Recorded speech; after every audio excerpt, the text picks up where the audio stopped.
Chat, chat, chat. People, people, people. The Goons are back in the playoffs. The Goons are back in the playoffs.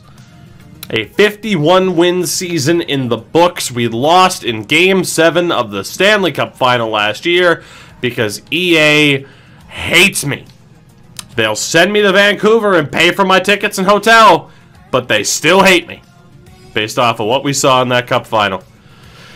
But we're back. We're the best team in the West. Pickle Tick with those 100 bits. You'd love to see that. We are back. We are ready to go. We are ready to rock and or roll. I hope both. Because obviously there's some concern as to whether or not we'll actually make it back to the final.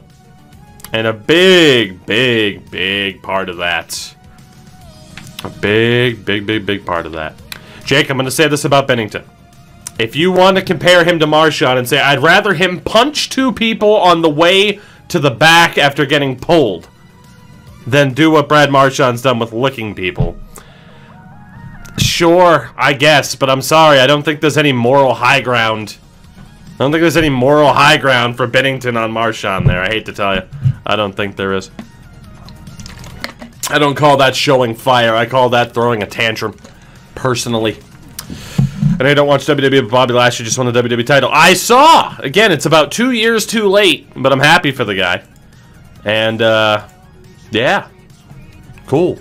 He'll hold it until WrestleMania, that's about it, so I don't really care. With that, again, the big question heading into the playoffs. Cameron Carlton, can you wake the hell up? This Cameron Carlton cannot show up. It has to be this Cameron Carlton. It has to be that Cameron Carlton. And we have a chance. We need a chance at success here because it might be our last. But this team is sick. We know it is. Let's see what happens. Chicago. Chicago is who stands in front of us. This is the Blackhawks roster as it stands.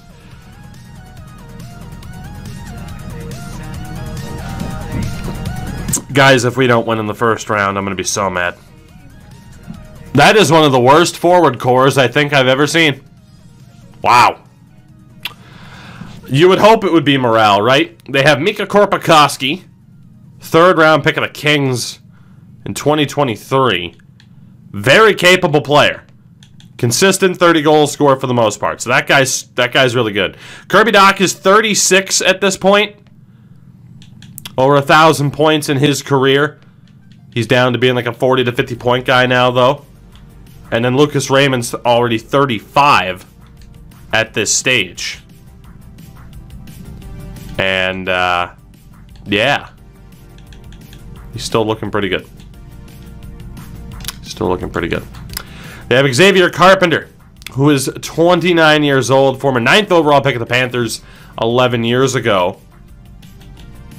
50 to 70 point guy, really anywhere in between. Vincent Vauclair is a legitimate 4th line forward, undrafted. So, guys, remember what happens when I said that yeah, Pyro, I switched to pretzel. I'm going to try it out tonight. Remember what I said when I lost my rosters, right? I'm like, oh, okay. Well, I still have other things I can do. I have Goon Squad, and I have the Undrafted Player Challenge. Did I ever play MLB 2K8? Yes, I used to love the 2K MLB games. They also have Xavier Iliakis, former 2nd round pick of the Islanders. Not bad. Capable of 50 points, nearly 60. So, I mean, some of these guys are capable of putting up more points than you would expect. Void giving out a lovely gifted sub. Void, I'll never get a real job as long as you do that, buddy. #1 gifter of March. Way to go, Void. 3rd line, Ainio Mikkola, former 2nd round pick. Dude, they have an old-ass team, too. They have an old team. He's capable of 40 points. Zachary Nicholas. He's a 78. 30 to 60 point guy. Like, he did pretty well. And then Seth Robbins, former 2nd round pick. So here's the issue. Like, they have some old-ass players, and then they have some young players who aren't even all that good. The problem is, as Warrior drops the gifted subs, you'll love to see that. The problem is, someone like Seth Robbins is a 75, but he still put up 45 points. So, do you have your PS4 with you? Final Fantasy VII Remake goes free today. I do. I don't think I have any interest in it, though, I gotta be honest. I think I got my fill with the FF7 Remake when I watched Davos play it, for the most part. Fourth line, 38-year-old Max Comtois, who is still a 20 to 30 point guy. Only has 347 points in a 1,000 game career. Jesus. Pavel Sbruev. Pavel Sbruev, he's also a rookie. First round pick in 2033. And Phil Donahue. This is legitimately one of the worst teams I've ever seen. Legitimately one of the worst teams I've ever seen. It's so many young guys who aren't even that good and some older vets. Defensively, if we don't win this series, then I'm going to be convinced that we never win the cup. If we don't, I don't know how this team made the playoffs. This is maybe the poster child for the EA team that makes it. Fuck. And also Alex is there. I might, fine, maybe I'll download it, maybe I won't, whatever, we'll see. Former member of the Goonfish, our 4th overall pick back in 2021, Alexandrov, who has spent now 3 seasons away from the team, has over 1,000 games in his career. He is next to Adam Boqvist, who is now 36 years old. Still capable of putting up a lot of points. Dude, this is such an old team with such young, players. Devin Pelly, 2nd round pick. I mean, he's 29 years old. He is a defensive defenseman. And Torsten Albelin, who's 31. This is the worst team I've ever seen make the playoffs. Mitchell Estrada, former 1st round pick, in and out of the NHL. And Alan Shanahan, who at least looks like he could be something as a low elite. This is the worst team I've ever seen make it the playoffs. No doubt. Aside from like one of our Goon Squad teams. There's probably the reason. They have an 87 overall goalie in Andrew Moss. He only posted a 9-12. I have no idea how this team made the playoffs. How weak. Dude, they don't even have good depth. How weak can this team possibly be? Or how weak can the West be? Just finished Deke's episode on the podcast. Devils, I'm glad you enjoyed it. It was fun. Injuries aren't on either. But yeah, no, I don't know how this team made the playoffs. And then, yeah, I'm glad you enjoyed that Deke episode as well. It was a lot of fun. Deej and I will be recording a new episode of the Dookie's Take podcast tomorrow. Although, by the time this ends up on YouTube, it would have been weeks ago. But that's a good thing, because it means you can just go listen to it. It's there. The information's probably old, but you get the point. How the hell did Chicago make the playoffs? 94 points! How? They had to have been the worst team in the league to make the playoffs, right? No, wow, holy shit. I mean, it was close. I don't know how this team even made the playoffs. Let's take a look. In terms of the ratings, like, we have to have the advantage in all, or 2 out of 3 at least. We won't have it in goaltending. 87, 97, 81. 83, 78.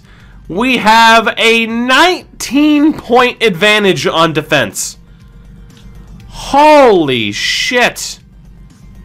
A 19-point advantage on defense. Good God. Like, it's Vegas or San Jose in round 2. We beat San Jose in round 2 last year, despite the fact they were the 2nd best team in the league. We were the 1st. Oh, okay. I said I had faith in this team. They made it to the Cup final last year. We made a couple of changes. You know, we made a couple of changes. We lost Oberg, we lost Mendez, but we've had guys like Falk step in.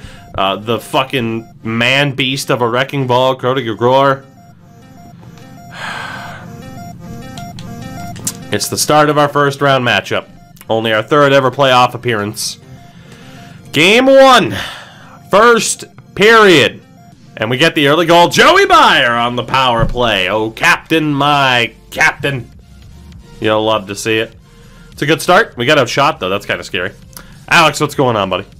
Second period. Oh, God. Nicholas scores. 24 shots to 17. We are tied at 1. I am scared to death.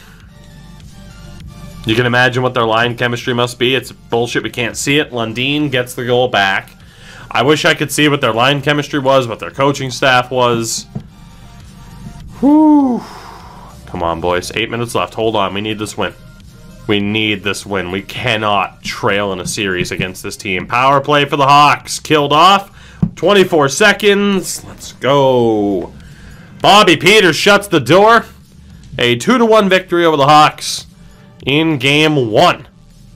So Moss clearly could be the reason as to why they were here. Alex is going well. Happy belated, by the way. Unless it wasn't your birthday. In which case, good job on stealing the birthday pizza. Bayer and Ekman were definitely involved offensively. Not the most physical game from the team. A lot of face-offs for home because, wow, we really struck. Maybe that's the key. Maybe they just have really good face-off takers because we struggled. Alex, happy birthday, buddy. Huh. Let me go take a look at their centerman really quickly, but we really struggled on the draw, even though we have some of our best face-off guys at center, as you'd suspect. Kirby Doc has an 87, a 70 for Vauclair, an 82 for Nicholas, and a 71. Okay, so that's just EA Voodoo then. Got this huge Rangers banner for my parents, but so big I'm having a hard time trying to find where to hang it. Right out the front door. Just cover the front door. Where's the door? It's behind the Rangers banner. It is Game 2. No need to make lineup changes. We didn't make any lineup changes last year, and I hope to not have to make any this year. First period, goal apiece, Ekman and Vauclair. 13 shots to 8. Second period, yes. Zagrapin. That might be Zagrapin's first ever playoff goal. Fantastic. We're up 2-1 heading into the third period. Lucas Raymond scores 31 seconds in. Okay, this is anybody's game here. It's really close, too. In terms of the shots, power play for Chicago. They don't score. Halfway through the third, we need this next goal. Desperately, badly, desperately, please. Come on. We have too much firepower to get shut down here, boys. There's no excuses. We're going to overtime.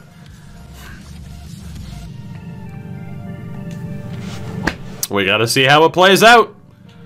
We're going to OT. I don't know what I want to do for the jerseys, because obviously the Hawks do have some nice jerseys. You know, I kind of came around on that reverse retro a little bit. Like, it's very generic, but good old Patrick Kane made it look pretty good. Don't jump in. Oh, we're risking it. We are risking it. Rest assured. We are risking this. Although, now that I say that, there is something that I'm tempted to do. And that was something I haven't really done yet this year, and that was to maybe go find that slider set to at least make it a little bit more interesting to watch. I think the reverse retros look better on ice. That's fair. Do I want to bother with sliders, or do we just jump into it?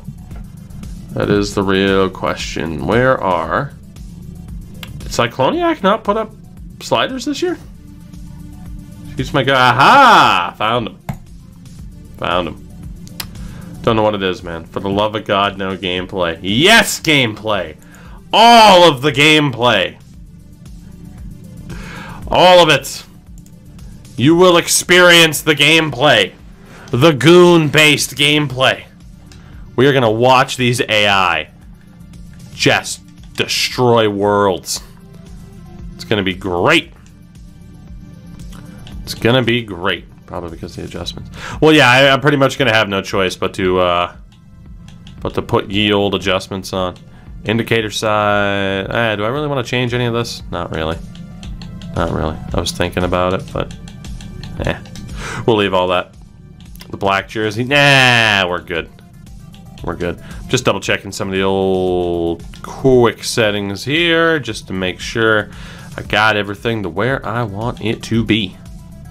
Goon squad, Dustin Brown better be on the top line. He's not, but that's because EA doesn't have him listed as an enforcer. So he was never a part of the team. Alright, everything there is pretty much good. Dallas Retros jerseys are ugly. But all white on the ice. Those all-white Dallas jerseys are hideous. Sorry, not sorry. Those all-white Dallas jerseys are trash.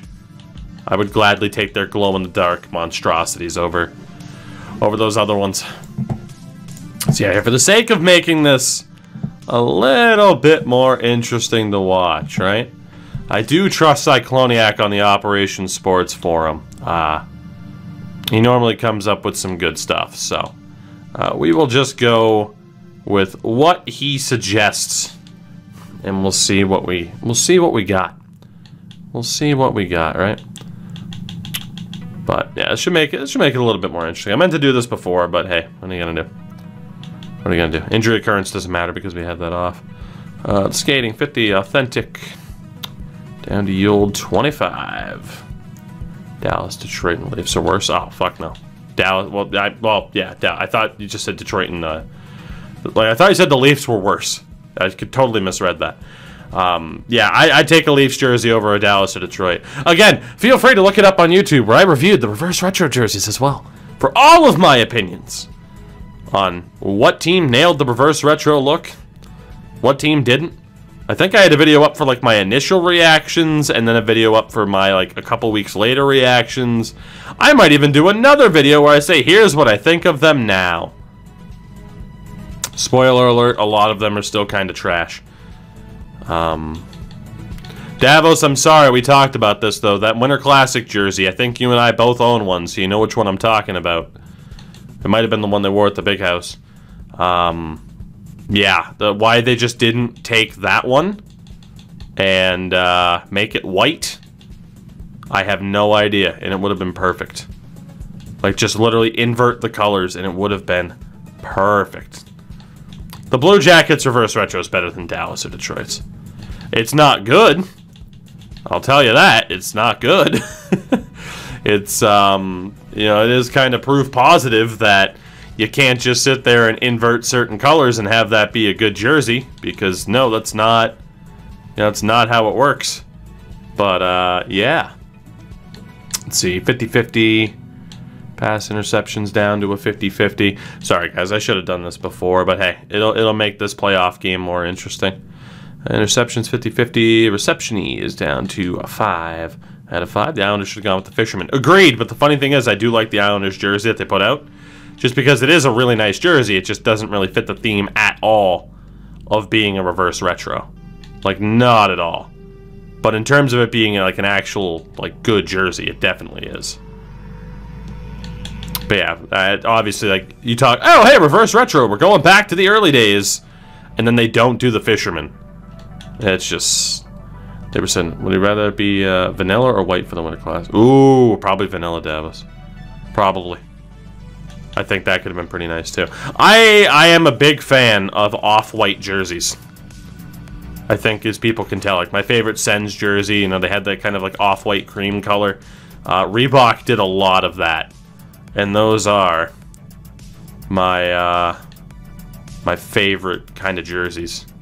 Like that Rangers jersey that's like that real dark blue but has the cream color on it as well. I own one of those. It's my Lundqvist. Like, a lot of people hate on Reebok, man. And I get it. Like, some of the piping, like, for, like, the Blues back in the day didn't really work, but I'm sorry. Like, Reebok put out some great fucking jerseys. And maybe it's just I think that way because of the era that I grew up in, but I love me some Reebok jerseys. Best Winter Classic jersey. I think I did a video on my favorite Winter Classic jerseys. And if I didn't, send me a message right now on Twitter, and I will make that tonight. Will I actually make it tonight? I don't know. It depends on how long I stream, but I could definitely make that video. I know I did a video ranking my favorite All-Star jerseys of all time. But, yeah, doing like my favorite Winter Classic / Stadium Series jerseys. NHL Outdoor Game jersey rankings. We could do it. We could do it. Who says no? Earlier Bach was meh. Laters were better. I agree. See, I don't think I made a video on that subject, but there's no reason why we couldn't. There is no reason as to why we couldn't. Yeah, Void, you do you. You do what you gotta do. Oh boy, the checking. Board effects, non-puck carrier. Like I said, guys, sorry about this. I should have done it, but this should actually, you know, again, make the AI fun to watch. Again, I had slightly modified settings off of his sliders last year. That a lot of people are like, holy shit, the game's actually fun to watch the AI play now, and it's not embarrassing. So, hey, we'll see what we got, right? Hopefully this works out as well as I'm hoping it will. But honestly, like, a lot of the issues in this game, I can genuinely see it's like it's just a matter of the sliders not being in a fun spot for Hut in the ASHL. It really is that simple. It really is that simple. Let's see, 20s. Can we say that Curtis Jones is the top 5 best young English players? Can we say it? Sure. Do I want to say it? No, because that just jinxes people. Because the England national team just chokes all the time. So, yeah, I mean, you can say what you want. I'm not going to say it, though. Don't put that evil on Curtis Jones is basically what I'm saying. I forgot how many goddamn sliders there were. Fuck. It must be done. It must. It must. Who can remember the score of the game? Raise your hand if you can remember what the score was. I just remembered. I didn't remember when I first asked the question. Elbowing, high, sticking, and cross-checking are all maxed. Sweet. Sweet. Let's max out some stuff. Let's go Old Vegas jersey to fire. Much like music, I just choose to say that, hey, that's subjective.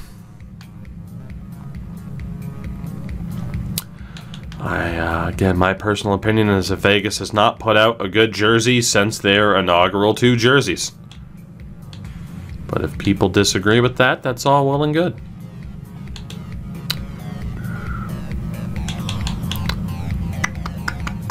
Let's see, 50-50 delay a game. 45-45 on the holding. 20-20 vision on the hooking calls. And interference gets maxed out. Oh, that'll be fun. That'll be fun. Then the AI, I put up the AI learning, the difficulty adjustment can stay or whatever. The face-off difficulty, I mean, I don't take face-off, so it doesn't matter. Hey, look at that, we are good to go. Let's do it. Let us rock. It is 2-2, heading into the overtime, game 2. Goonfish and Blackhawks. It is time to find out just where, oh where, we stand. It is time to find out. Our beautiful home ice, home territory, baby. Can we make the most of it and actually accomplish something here? And maybe, just maybe, win this game and go up 2-0 in the series. By the way, EA, here's a suggestion for $1. Add in the playoff series counter from the in-game menu. I don't see any reason why it couldn't just say what the series is right now somewhere on the scoreboard. Maybe right above the overtime in a small little box. You know, something cool like that, so I don't have to always ask, like, hey. Or I don't always get asked, like, hey, what's the series? It's right there. Don't worry about it. Good face-off win. Buyer can't handle it. Oh, boy. Oh, boy. Oh, boy. Oh, boy.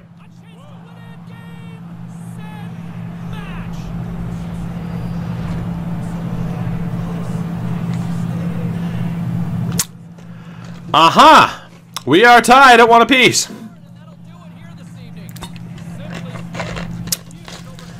We turn it over off the face-off and get north-south.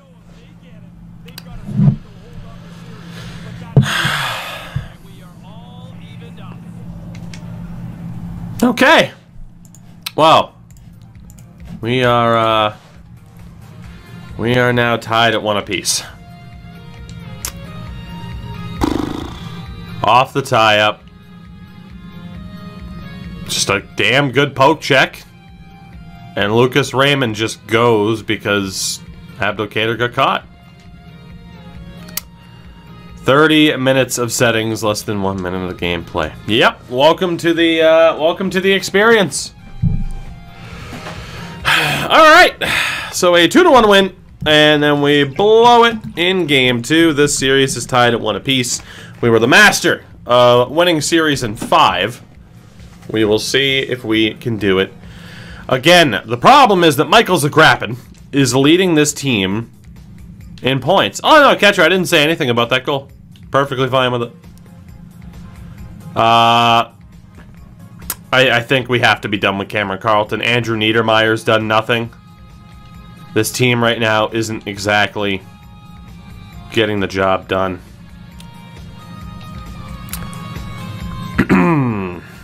We have a real penalty problem right now.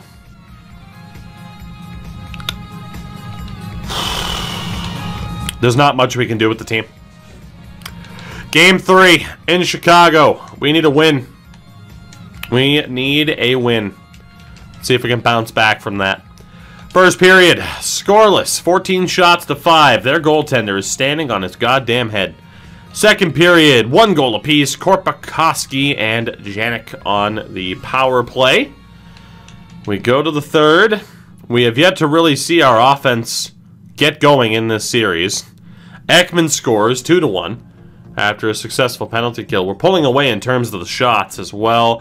Korpikoski ties it at 2. I'm officially worried about our chances in this series. We should be thrashing this team, and we're not.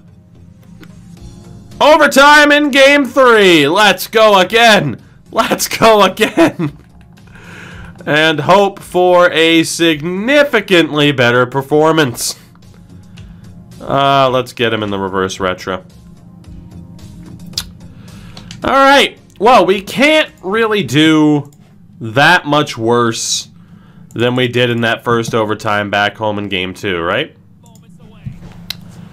So let's see what happens here now in this situation.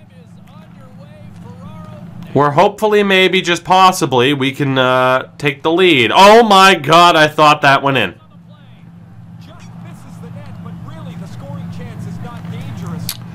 Mr. Johnson, working it up the middle. Joey Byers here. Wololo is here. 7 months. Thank you for that, sir. Will it bring us the luck? Joe Byer in on the prowl. Joe Byer, he's in. Come on, Byer and Niedermayer. Let's go. Byer, kick it out. Kick it out. Niedermayer back to the point. Decent little movement here. Chance steps in, takes the shot, rebound. Ah!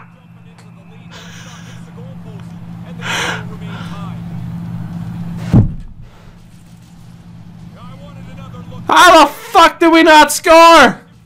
What? How? Carlton, you're gone. Oh, you're gone. Carlton! No! Not like this. Oh, no. Dude, he shot it clear. Did it hit the skate? I think it hit the skate.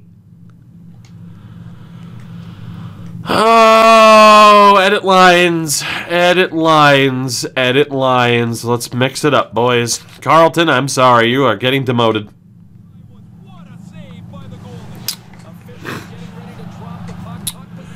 Alright, Legacy, Janik, Ekman. We lose the draw. Win it back. Chance. Damn. Good bit of contact there. Scramble for it. The 7 months were clearly unlucky. Apparently. Oh. Nope, couldn't pull it through. Come on, boys, get in there. Or don't. Or don't. Shitload of traffic in the neutral zone here. Oh my god, Ekman just got buried. Oh, poor Ekman. Our boy just got buried. Oh, no. Oh, no. Good hit. Stay on him. Back to the point. Good bit of contact. Come on, boys. Clean exit here. Let's go. Good pass. Horrible move. Mr. Lilia to Zagrappin. We are really struggling to get it into the zone right now. No dump and chase required. Good hit. Stay on him. Stay on him, Vorobev. Make the most of your opportunity. Freaking Iliakis. Oh no. Oh no. Oh no. We're fine. Everything's fine. Oh, God.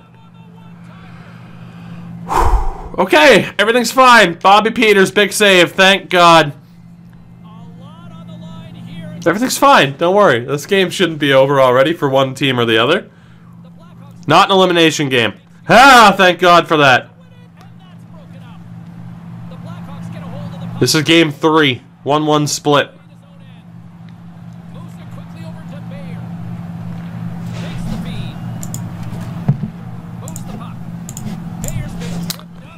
We're going to the power play, baby. Joe Byer sends us to the power play. Thank God. Look at the speed from Joe. The speed. Abilene, take a seat. Boys, it's time. It's time, it's time. Can we win the draw? The 5-forward PP. We got it, we got it, we got it, we want it, we need it, we don't have it. And out. A full 2 minutes for 5 of our best players to go to work. Joey Byer. Chance. Chance! Good, quick shot. Pretty big save. Let's get that second unit out there. Geisberger, Janet, Carlton. Good old Carlton, huh? Come on, Janik, win this. And cleared. Ooh, AI lacks flow and knowledge of general hockey movement. 2K does better. Correct. My opinion, at least. Janik. Back over. Carlton. Janik. Tripped. Another penalty. Keeping the puck alive. Carlton. Chance. Shot glove. Stopped by Moss, but the 5-on-3 is here. Boys, this has to be it. If we don't win this here and now, I'm going to cry. Legacy. On the tie-up. Byer. Back to the point. Chance. Shoots it high. And they're going to clear. Not all the way down, at least. Come on, boys. Quick movement. Joey. Hey, Joe. Don't want you to just walk the puck into the defender now. Do-do-do-do-do. And it's going to be cleared again. Nope, Joey wins it back. Hey! What a save. I thought Lundin had the winner right there.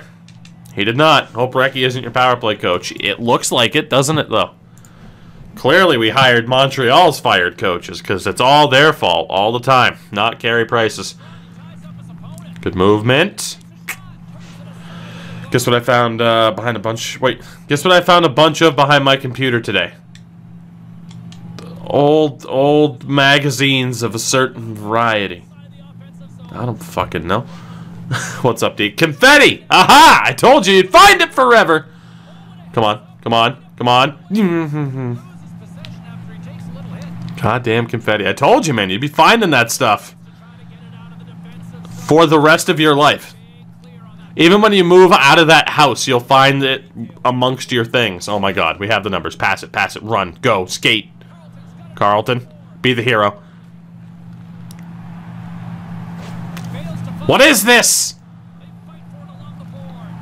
Please, yes. Come on. No, yes, yes, no, yes, maybe, possibly, yes. Shoot the J. Shoot the J! We can't hit the net.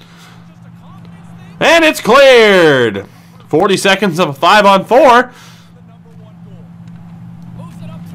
Here we go. Here we go. Here we go. Here we go. Here we go now. 1, nothing wrong with shooting. 2, nothing wrong with shooting. 3, shoot the fucking puck. 4, it got dumped again. It got dumped again. Okay. You ever just go into random drowning pool? Oh, what a move. Joey, Joey, Joey, Joey, what a save. I haven't been this disappointed in a Joey since I watched Friends. I never watched Friends. Puck's cleared again. Chicago's going to survive a 5-on-3 in overtime. In overtime. Oh, oh, oh, yeah, baby! Woo! Oh, thank God. And a 2-1 series lead for the Trinidad and Tobago Goonfish. The hero, Ariel Legacy, top shelf. Good bit of speed, and Legacy says, sit down. The playmaking legend. Right, of all the people to score a goal, it's Legacy, who has like 7 career goals and 700 assists. Legacy wins it. We're going to cook Tommy Hawk on an open fire. We're eating well tonight. Lewis Johnson with a hat trick of assists. 45 shots to 27. Oh, baby. And a 2-1 series lead here in just round 1. That's right, folks. It's round 1. Oh, God. Who was the first star of the game? Mika Korpa. Boo! Loser. Loser. Loser. Oh, God. Well, back-to-back 3-2 overtime results. A 1-1 split amongst the teams. We go to game 4. The question is legitimately there over changing up the lines because we haven't exactly been crushing it right now. Right? Grigor has 12 penalty minutes in 3 games. Like Lundin's doing well. Holmqvist hasn't done much. I guess the question is how much... I mean, these were our best lines, in theory, heading into the playoffs. I think we gotta leave it, but I mean... How long of a leash do we give them is the question. It's game 4. We have a 2-1 series lead. We were amazing at winning in 5 games last year. First period, 1 goal apiece. Korpikoski again, but Jose Falk gets, I believe, his first ever playoff goal. 15 shots to 11. Second period, 2 goals apiece. Donaghy, 2 goals for Janik, including a power play goal, but Kirby Dach is able to tie it just 7 seconds later. The shots are close, the score is dead even. We go to the third. I cannot believe how close of a series this has been. Vital, thank you for the follow. Comtois gives them the lead. I am scared. I am scared we're going to lose this series. Power play, 5-on-3 for Chicago. It is killed off. 4 minutes to play. Can we tie it and force overtime? No, we cannot. Korpikoski gets the empty netter. We are tied at 2 games apiece. 5-3 is your final score. I think we have to look at line changes here, guys. We have some players that just aren't cutting it. We really do have some players that just aren't cutting it. Lilia was awful. The top line was awful. Bobby Peters with his first really, really poor playoff game in a while. It's a best of 3 from this point. There will be no 5-game finish to this.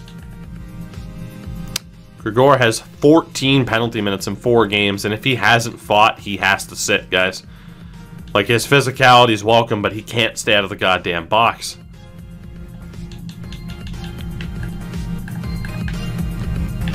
Yeah, he has 14 penalty minutes without a fight. Yeah, he's got to be done. He's got to be done, guys. He has 14 PIMs without a fight in 4 games. We are spending way too much time on the PK.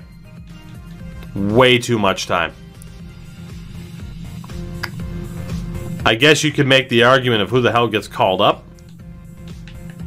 Like Christensen, Malkin. You know, does Talixon deserve a chance? Does Brady Boyce deserve a chance? Fuck. Like, he is actively killing us here in these playoffs.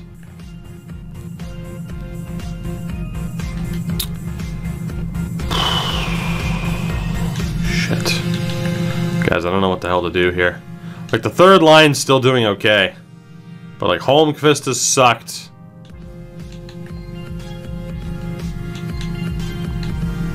What the hell are we gonna do? I guess put Falk, maybe? On the top line? Give it a try? Holmqvist, I mean...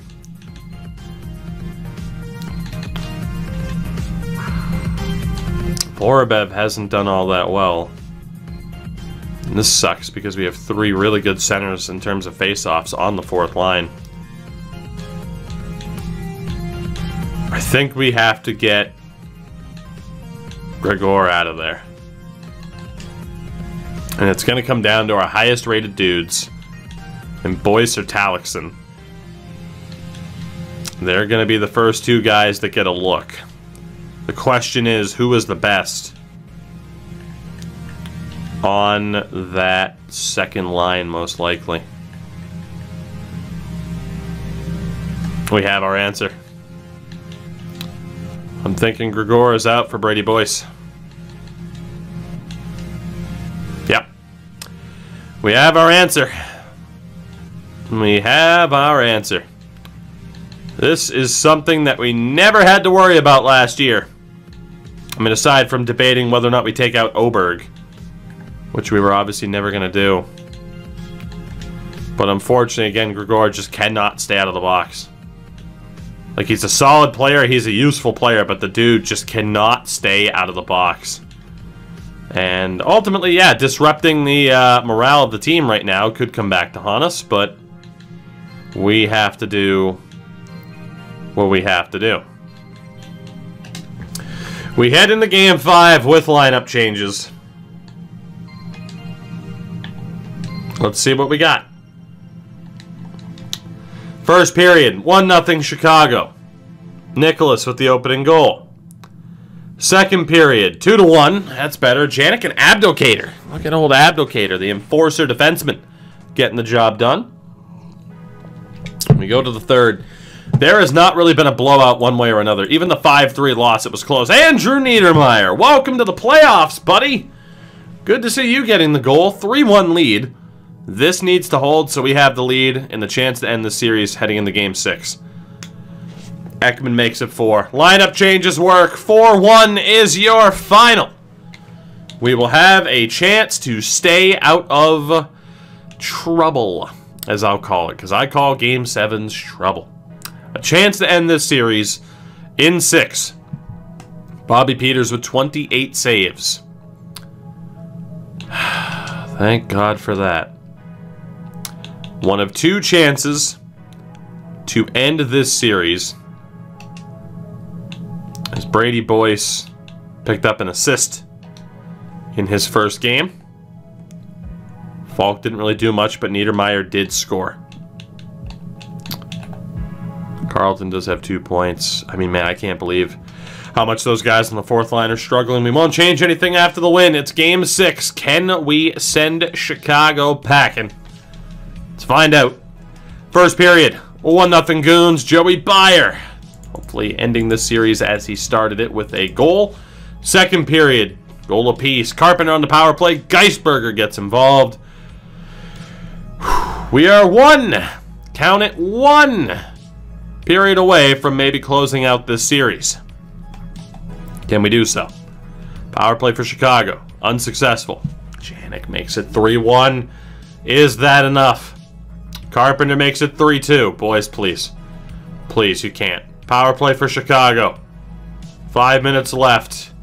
Are the Goons moving on? The answer is yes. Cameron Carlton's gonna seal the deal.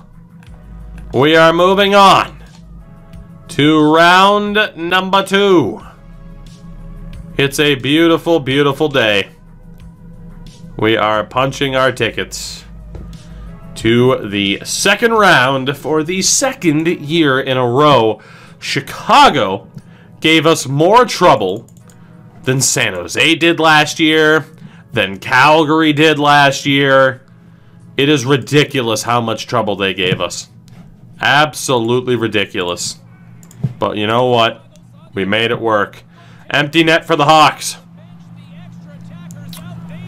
Can we find that empty netter to truly seal the deal? Vorobyev. Dump it in.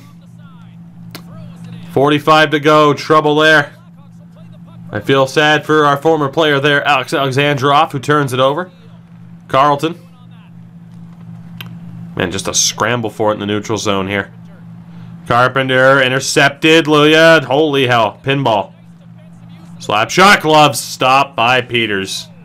With 26 to go, we have a handshake to watch. Funny thing is, you never know with 26 seconds left, man. Hawks win the draw. Alexandrov just wide of that top corner.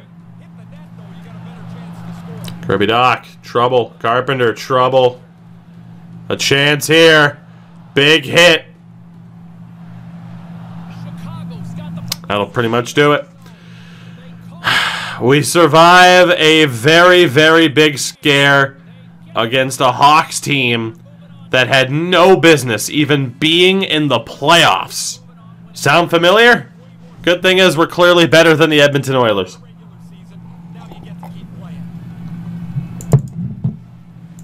Clearly better. We are moving on. Round 2, a showdown and a half against either Vegas or a rematch against San Jose.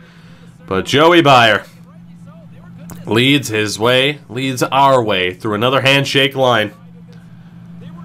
And Bobby Peters has another playoff victory to his credit. We take care of the Hawks in 6. We have some questions, and this is for Joey Byer. We have some questions heading into the next round, right? Like, we have some players that I am concerned about. Let's get a look at the stats here, at the numbers. I want to start off with the goaltending. Bobby Peters was solid, man. A .926 will win you the first round the majority of the time. No complaints about our ageless wonder there. Defensively, Lewis Johnson was solid. Way more penalty minutes than he can afford to take, but he was solid. Abdelkader as well, pretty solid. Honestly, it just looks like penalty trouble really got us into that situation. Robert Lilja needs to be a little bit better. Saprikin. Devereaux was okay. So for the most part, it just looks like the penalty issues. Excuse me. Now the problem is I didn't really want to send down Cody Gregoire, but I mean, dude. He took 12 penalty minutes in one AHL playoff game. This is the least disciplined player I've ever seen in my fucking life. What? 12 PIMs in one game once I sent him down. He has 26 penalty minutes in his last 5 games. Jesus Christ. Jesus Christ. Oh, for our NHL forwards, Jose Falk, I don't think is the answer on the top line. 2 points in 6 games, so we can still make that decision. Here, I'll go check to see if he fought. Again, I have to bounce out of that menu and go over here because fuck you, that's why.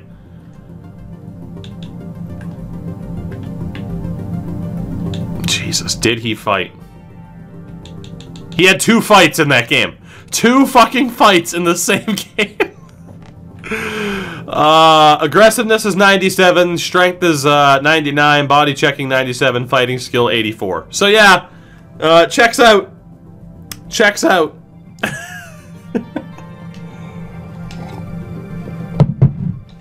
What a guy. What a hero. The AHL team, by the way, got bounced. For the first time in a while, Burnaby falls in the first round, I feel. At least I feel like that's the first time in a while. So we don't know if Jose Falk's the guy, but the question is, who else would we put there? And it depends on whether or not we scratch certain players, right? Now, Joey Byer was solid. Not amazing, but solid. Andrew Niedermeyer needs to wake the hell up. Legacy was okay. Brady Boyce, granted, that's a mixture of playoff stats. He had 1 point in the 2 games. Ekman was okay. Like, our star players didn't really show up. The third line carried. Lundin, Yannick, Geisberger didn't do too much, but that third line carried, and they were hot heading into the playoffs. That's why we're keeping them together. But then we look at the fourth line. Carlton did have 3 points. He just wasn't amazing. Holmqvist did nothing. Vorobyev was okay.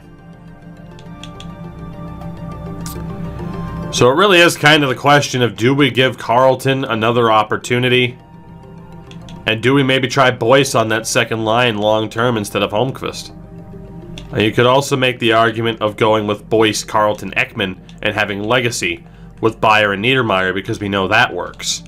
Here's our issue. This is the first time that we've really had to debate changes to this team. All of last year in the playoffs, we had no reason to second-guess anything about our lineups. And now heading into round 2, I mean, there's an argument. Like, I don't think we'll take out Holmqvist, but if he's any more slow, I mean, Talixon, maybe we even call up Grigor again, but, you know, Talixon could be the guy that gets the call-up. And he had 5 points in 5 games in the first round. Malkin struggled a bit defensively. Einar Nermainen actually had a pretty good round, too, but it's clear that Orlando Talixon's the guy to call up if we were to scratch anybody else. And to be honest, I mean, he'll be pissed off about being a scratch, but I'm still going to call up Talixon just to kind of get him into the mix. Like, we know he's the guy. And in terms of where he can fit, it's really first or fourth line, as you can see there. Second line works, too. He just can't be on the third line, which is fine. But ultimately, he's a pretty good fit for the team. So, I don't know. I don't know what choices we're going to make there. As to why Vorobyev's on the fourth line, it's because he's never done well in a higher level. You know, he was never someone who succeeded in the top 6. So he just became a fourth line specialist. And the problem is, right, you look at the puck skills, you look at the shooting, it's because he's really fucking good defensively and physically. That's what the 84 overall is for. So I think we might sleep on that decision in terms of what those forward lines happen to look like. We could just go back to what worked for the most part last year, except, you know, with the players that are missing. And we know who it is. It is Vegas. There will be no rematch against San Jose this year. We get to take on the team that was closest to us in our division. And ultimately, one of the top 3 teams in the West. We have to try to go through Vegas in round 2. Fun!